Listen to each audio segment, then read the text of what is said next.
Avvicinatevi, più vicini. Non abbiate paura dell'uomo vestito di nero, guardatemi negli occhi. Dicono che brucino come carboni ardenti. Dicono che il mio volto sia troppo pallido per appartenere a un uomo vivo. E si racconta che le mie mani, le mie mani, anche se non ve le mostro, conoscete la leggenda. Dicono che siano smisurate. Dicono che le mie dita siano zampe di ragno, capaci di coprire tastiere impossibili per chiunque altro. Dicono che io abbia venduto l'anima al diavolo in persona per poter suonare così. Hanno detto che ero un vampiro, uno stregone, un assassino che aveva imprigionato l'anima della sua amante nel violino per farla gridare sotto l'archetto. Io sono Niccolò Paganini. E oggi, cari amici di Sussurri dalla storia italiana, sono qui per svelarvi il segreto che si cela dietro la leggenda. Voi, uomini del futuro, mi chiamereste la prima rockstar della storia. E avreste ragione. Io ho inventato il delirio delle folle, ho inventato il culto della personalità, ho fatto svenire le dame nei teatri di mezza Europa, molto prima che i vostri idoli imbracciassero le chitarre elettriche. Ma il prezzo è stato alto. Un corpo martoriato, una vita spesa in carrozze gelide, tra la gloria degli applausi e la miseria della solitudine. Se siete pronti ad ascoltare non solo la musica, ma il lamento dell'uomo che l'ha creata, iscrivetevi subito a questo canale, perché quello che vi racconterò oggi non lo troverete nei libri di armonia. Tutto iniziò a Genova, la superba, una città di mare, di vicoli stretti e bui, i Caruggi, dove il sole fatica a entrare.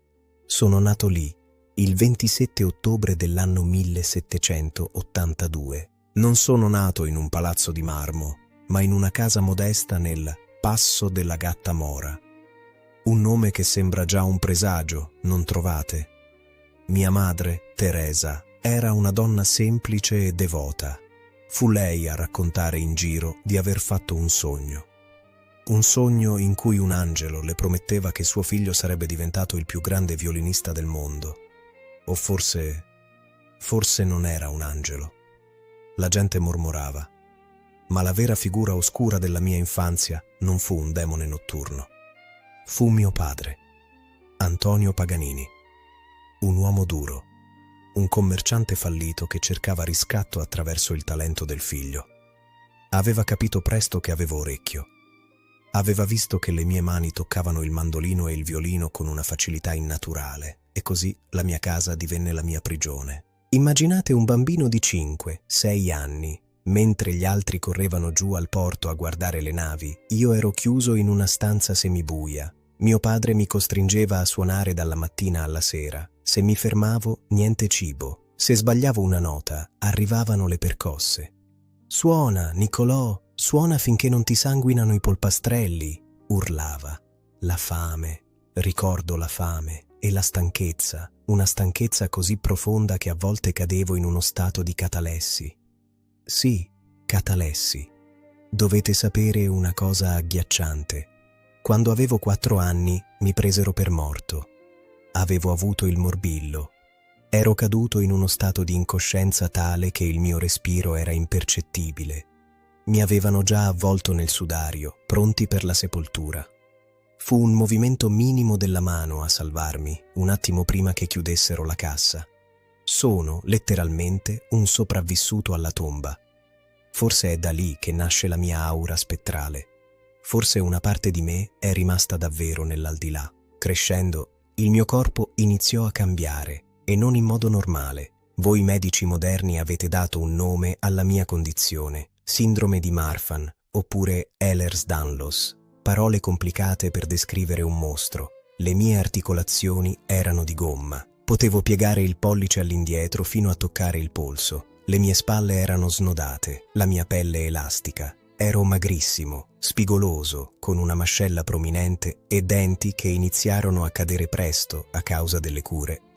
Ma di questo parleremo dopo. Quello che per un uomo normale sarebbe stata una maledizione, per un violinista divenne l'arma assoluta. Potevo fare cose che fisicamente erano impossibili per gli altri. Potevo suonare 3 ottave senza spostare la mano sulla tastiera. Potevo contorcermi come un serpente avvolto allo strumento. Il violino non era un oggetto appoggiato alla clavicola, era incastrato dentro di me, fuso con le mie ossa storte. Mio padre, vedendo questo mostro di talento, mi portò a Parma a studiare con il maestro Alessandro Rolla. Si racconta che quando arrivammo, Rolla fosse malato a letto e non volesse ricevere nessuno. Sul tavolo nell'anticamera c'era il suo violino e uno spartito di un concerto che aveva appena composto. Difficilissimo. Io, un ragazzino scheletrico di 13 anni, presi il violino e suonai quel concerto a prima vista. Rolla balzò giù dal letto, pallido come un lenzuolo, e venne a vedere chi fosse il prodigio. Quando mi vide, disse a mio padre: «Non posso insegnargli nulla. Per amor di Dio, portatelo via, o questo qui farà sembrare noi maestri dei dilettanti». Iniziai a girare l'Italia, e con la libertà arrivarono i vizi. Ah, i vizi! Ero giovane, famoso e brutto, ma la fama, credetemi, è il più potente degli afrodisiaci. Le donne erano attratte da me come falene dalla fiamma. Forse le spaventavo, ma quando prendevo l'archetto cadevano ai miei piedi. Ma il mio vero vizio, la mia vera dannazione, non fu la lussuria, fu il gioco d'azzardo, le carte, i dadi. C'era un demone dentro di me che voleva rischiare tutto, sempre. Una notte, a Livorno, avevo 16 anni. Entrai in una bisca clandestina. Avevo appena guadagnato una fortuna con un concerto. Uscii all'alba senza un soldo. Avevo perso tutto, persino le scarpe. E, cosa peggiore, avevo perso il mio violino. Lo avevo impegnato per pagare i debiti di gioco. Ero disperato. Dovevo suonare quella sera stessa e non avevo lo strumento. Fu allora che il destino, o il diavolo, mi fece un regalo. Un mercante francese, un certo Monsieur Livron, appassionato di musica, sentì della mia disavventura. Mi prestò un suo violino, un'opera d'arte costruita dal liutaio Giuseppe Guarneri, detto Del Gesù. Suonai quel concerto con la rabbia di chi ha guardato nell'abisso. Il suono che uscì da quel legno era potente, scuro, cavernoso. Era la voce di un cannone. Alla fine del concerto, Livron venne da me, con le lacrime agli occhi. Cercai di restituirgli il violino. Lui scosse la testa e disse: «Nessuna mano umana potrà mai suonarlo come la tua. Tienilo. È tuo per sempre».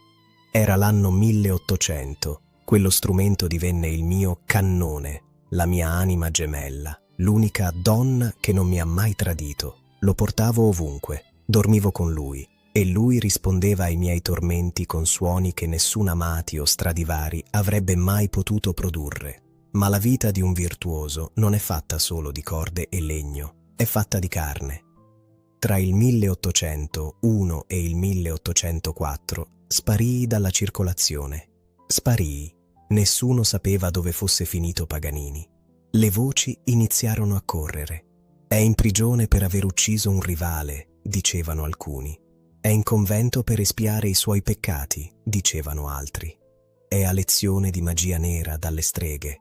La verità era molto più terrena. Ero a Lucca ed ero innamorato, o meglio, ero l'amante di una nobildonna toscana che mi tenne nascosto nel suo castello per 3 anni. Furono anni di agricoltura, sì, mi piaceva zappare la terra, mi calmava i nervi, e di chitarra. In quel periodo composi molto per chitarra, uno strumento intimo che si suona pizzicando le corde come si pizzica la pelle di un amante. Quando tornai sulla scena, a Lucca c'era una nuova padrona, Elisa Bonaparte Baciocchi, la sorella di Napoleone. Elisa, una donna di potere, con lo stesso fuoco del fratello negli occhi, divenne la mia protettrice e, si sussurrava, qualcosa di più. Ero il capitano delle guardie reali, un titolo pomposo per dire che dirigevo l'orchestra di corte, ma io mi annoiavo presto, dovevo stupire. Una sera, per scommessa e per seduzione, annunciai che avrei eseguito una scena amorosa usando solo 2 corde del violino, la prima e l'ultima, il mi per imitare la voce della donna e il sol per quella dell'uomo. Fu un trionfo. Le due corde dialogavano, litigavano, facevano l'amore. Elisa, estasiata, mi lanciò una sfida. Niccolò, hai fatto l'impossibile con due corde. Riusciresti a suonare con una sola? Accettai la sfida. Qualche settimana dopo mi presentai con una sonata composta interamente per la quarta corda, la più bassa, il sol. Smontai le altre tre corde davanti al pubblico. Rimase solo quel filo di budello spesso. E suonai. Suonai note altissime, flautate, che sembravano provenire da un altro mondo. Tutte su quell'unica corda. Il pubblico trattenne il fiato. Sembrava che il violino stesse per spezzarsi sotto la tensione. Ma cantava. Cantava come un baritono, come un soprano, come un'intera orchestra racchiusa in un solo filo. Lì capii che il mio destino non era servire a corte. Il mio destino era il mondo. Ero diventato troppo grande per Lucca, troppo grande per l'Italia. Il demone del virtuosismo mi chiamava altrove. Dovevo conquistare l'Europa. Dovevo far tremare Vienna, Parigi, Londra. Dovevo diventare il mito, ma non sapevo che insieme alla gloria stavo portando con me un passeggero oscuro, una malattia silenziosa, contratta nei letti delle mie conquiste, che iniziava a rodermi le ossa e che mi avrebbe costretto a cure peggiori del male stesso, il mercurio. Stavo per entrare nell'età dell'oro della mia carriera, ma anche nell'anticamera del mio inferno personale. Siete pronti a seguirmi nelle corti d'Europa? Tra duelli musicali, denti che cadono, patti diabolici e trionfi assoluti. Allora restate in ascolto, perché il concerto è appena iniziato. Il mondo fuori dall'Italia mi attendeva. E io ero affamato. L'anno della svolta fu il 1828. Vienna. Se chiudo gli occhi, sento ancora il boato di quella città. Vienna era la capitale della musica, la città di Beethoven e Schubert.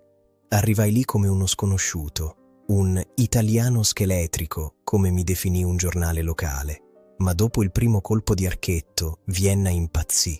Non è un modo di dire. Fu un delirio collettivo. Immaginate la scena.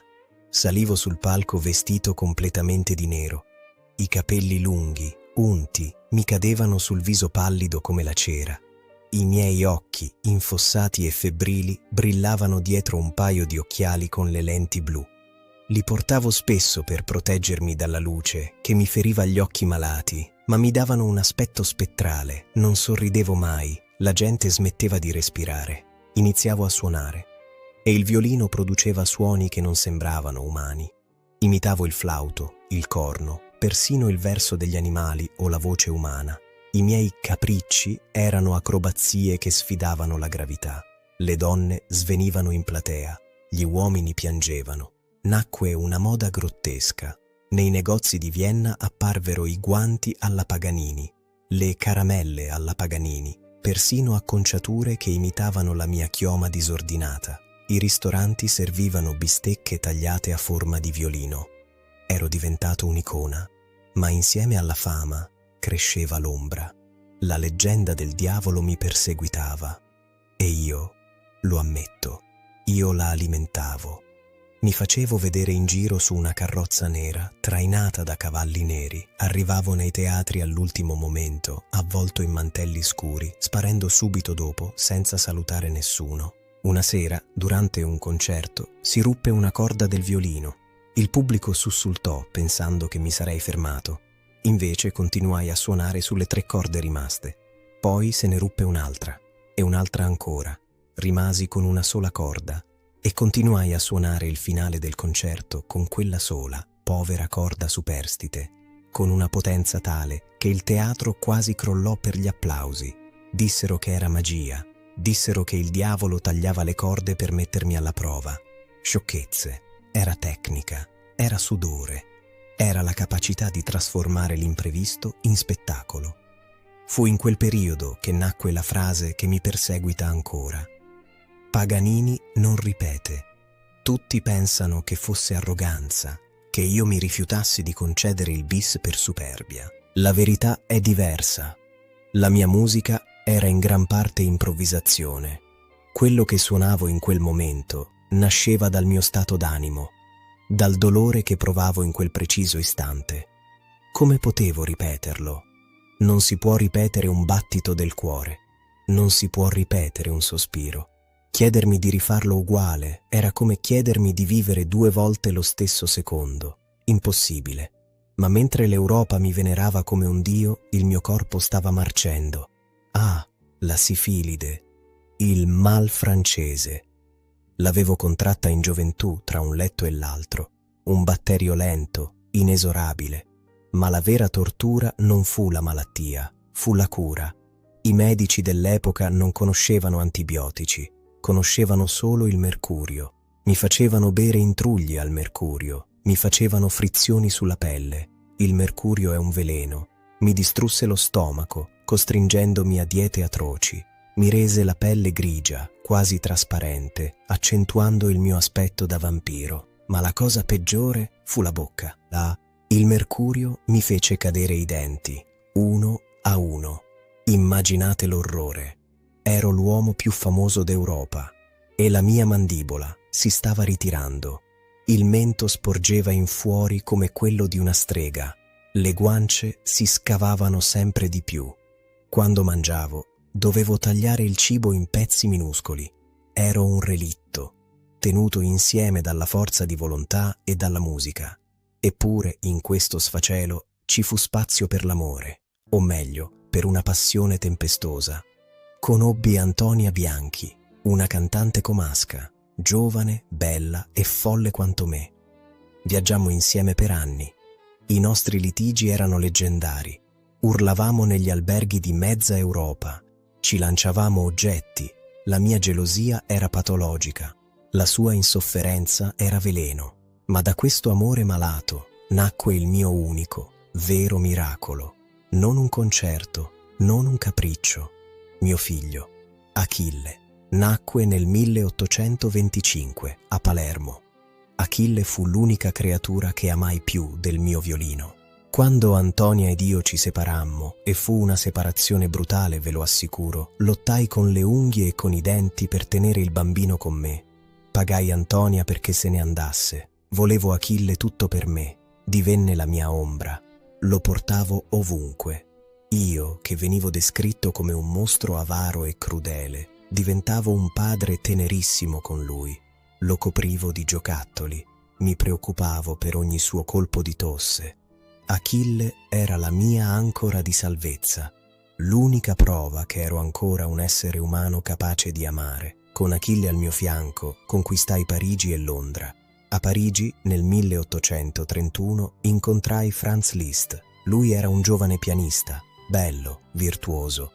Quando mi sentì suonare, ebbe una crisi mistica.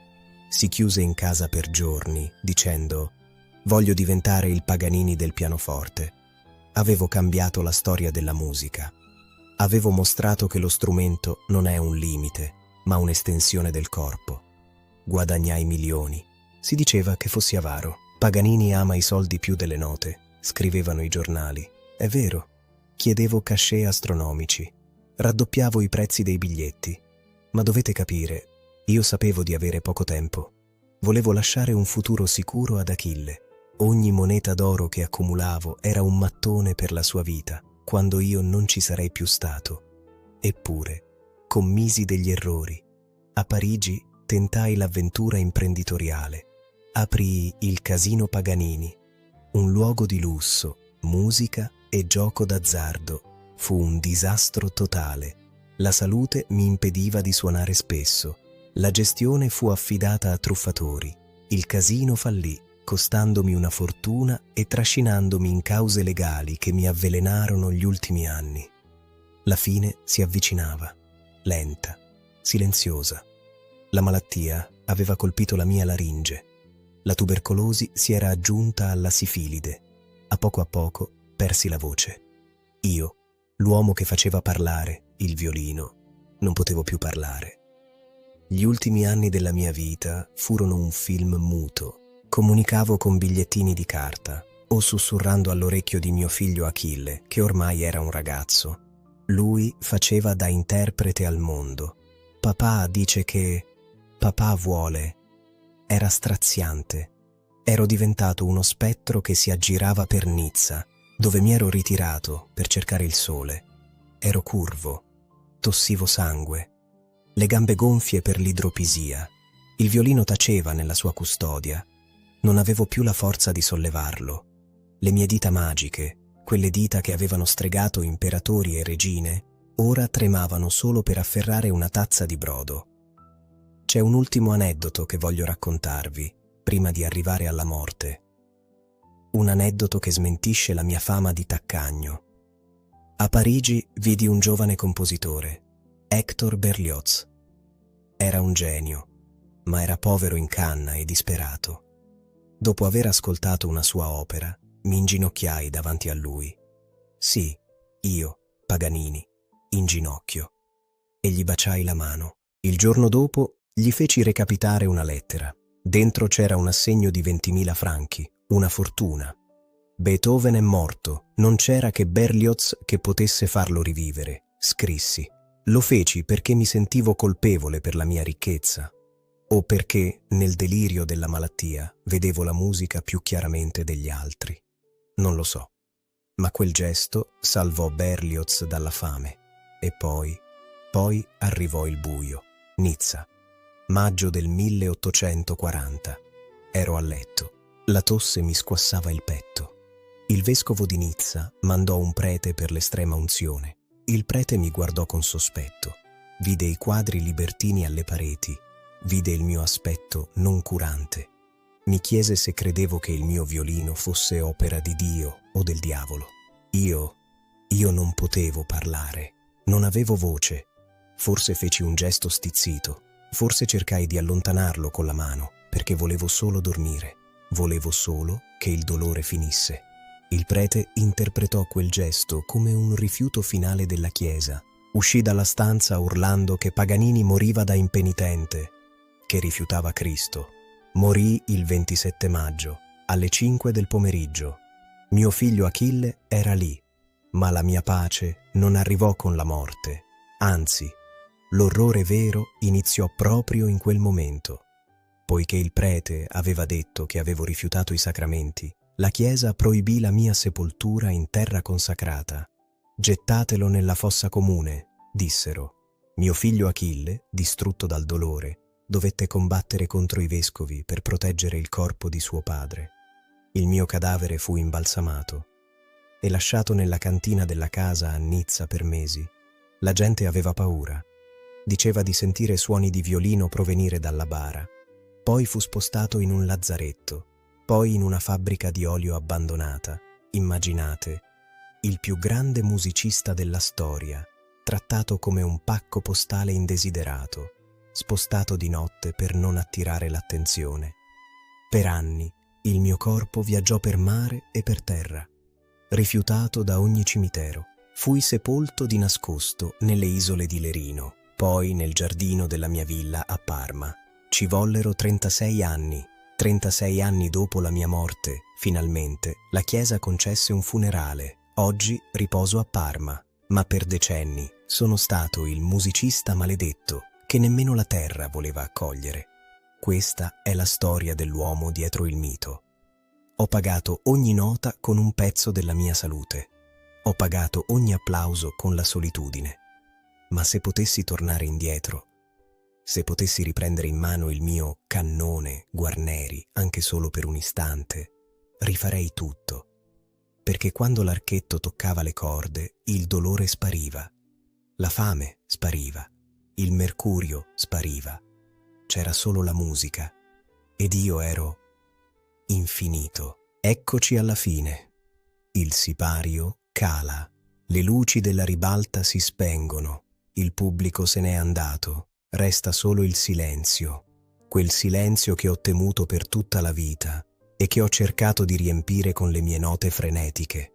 Vi ho raccontato la mia ascesa, i miei trionfi, la mia caduta nel dolore, ma prima di tornare nell'ombra, voglio lasciarvi con qualche pensiero.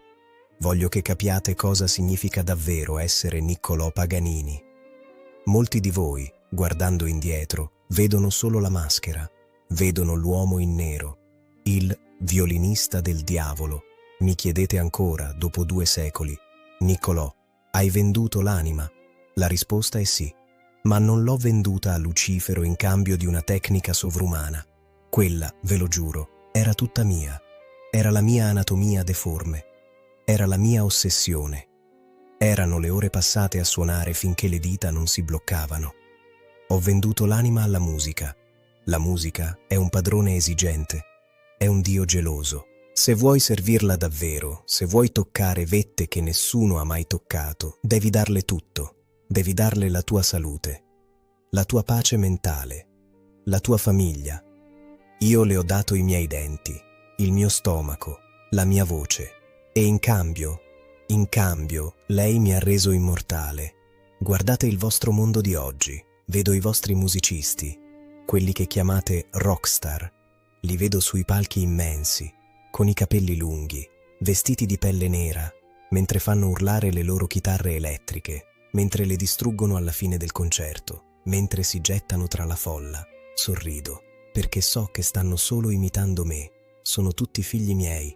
Io sono stato il primo a capire che il concerto non è solo ascolto, è visione, è shock. Io sono stato il primo a trasformare l'esecutore in un idolo, in un essere quasi soprannaturale che la gente vuole toccare per sentire se è vero. Ogni volta che vedete un assolo virtuoso che vi toglie il fiato, lì c'è un eco del mio capriccio numero 24. Ogni volta che vedete un artista maledetto, consumato dalla sua stessa arte, lì c'è l'ombra di Paganini.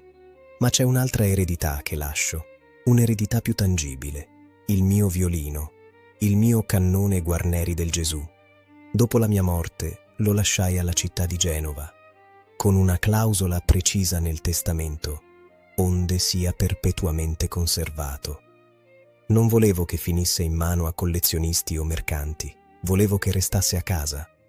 Oggi riposa in una teca a Palazzo Tursi. Dicono che sia silenzioso, ma non è vero. Il legno ha memoria. Quelle fibre di abete e acero hanno assorbito il mio sudore per 40 anni. Hanno vibrato contro il mio petto scheletrico. Hanno sentito il battito del mio cuore accelerare durante le esecuzioni. Ogni tanto un virtuoso moderno ha l'onore di suonarlo e dicono tutti la stessa cosa. Dicono che è uno strumento difficile, duro, che oppone resistenza. Dicono che bisogna lottare per farlo suonare. Certo che bisogna lottare. È il mio violino. Lui è abituato alla mia forza, alla mia violenza, alle mie dita elastiche che lo avvolgevano come radici. Lui aspetta ancora il suo padrone. Aspetta quel tocco che non tornerà più. E poi c'è la questione del mio corpo. Quel macabro valzer durato 36 anni. Pensateci. Ho suonato per i re e gli imperatori. Ho accumulato milioni. E alla fine non avevo nemmeno 1 metro di terra dove riposare. Il mio corpo imbalsamato, spostato di notte come merce di contrabbando, nascosto nelle cantine, nei magazzini. Che ironia suprema. La Chiesa mi aveva rifiutato perché pensava fossi dannato, ma rifiutandomi la sepoltura mi ha condannato a vagare come un vero fantasma. Hanno creato loro il mostro che temevano. Solo nel 1876 mio figlio Achille, ormai vecchio e stanco, riuscì a darmi pace nel cimitero di Parma. Achille, se c'è una cosa di cui vado fiero più dei miei concerti, è lui. Ho lottato per lui, ho vissuto per lui, in un mondo che mi vedeva come un avaro egoista. Io sono stato un padre che ha cercato di proteggere il figlio dall'orrore della povertà che io avevo conosciuto da bambino. Spero che, ovunque sia ora, lui sappia quanto l'ho amato. Ora, il mio tempo con voi è finito. Il dolore alle ossa è tornato. La tosse preme per uscire. Ma prima di lasciarvi, voglio darvi un consiglio. Da un uomo che ha vissuto bruciando. Non abbiate paura della vostra ossessione. Oggi vi dicono di essere equilibrati, di essere moderati, di cercare la via di mezzo. Io vi dico no, la mediocrità è la vera morte.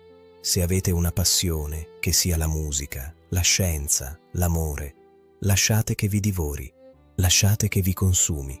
Non suonate le note scritte sullo spartito della vita. Improvvisate, rompete le corde se necessario, suonate sull'unica corda che vi rimane, ma fatelo con una tale intensità da far tremare i muri. Meglio vivere un giorno da Paganini, bruciando come una stella cadente, che 100 anni da candela spenta. La leggenda dice che il diavolo guidava la mia mano. Falso.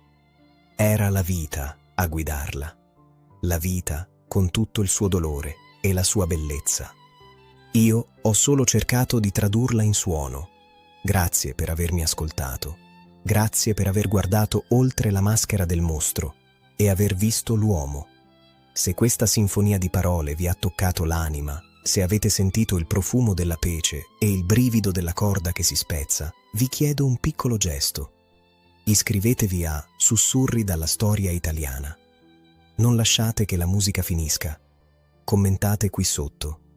Lasciate un segno e ditemi: quale altra anima inquieta volete evocare dal passato?